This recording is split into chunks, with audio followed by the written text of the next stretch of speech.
So now let's see how we can work around with outer glow inside a Photopea. So to do that, I'm going to go around and grab a black shape right here, and then I'm going to go around and, let's say for example, take an ellipse for an example and give it a color right here, just like this.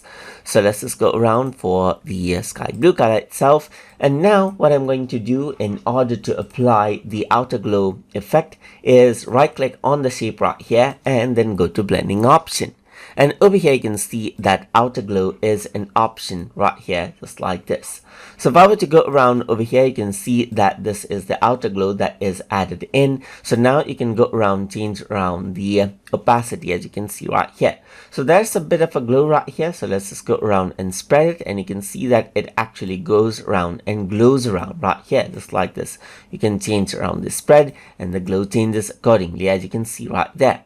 You can change around the noise level right here, just like this as well, and change around the gradient of the glow as you want as well, just like this. You can also go around over here, and you can see that you can go for a noisy gradient right here, just like this as well, and spread it out right here, just like that. You can work around with the contour, as you can see right here, just like this, and you can also change around the range right here and change around the jitter as you want as well. So once you do that, you can see that this is what you have. And that is how you can work around with outer glow inside a Photopea.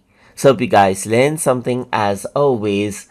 And as always, please like, comment, share, and subscribe.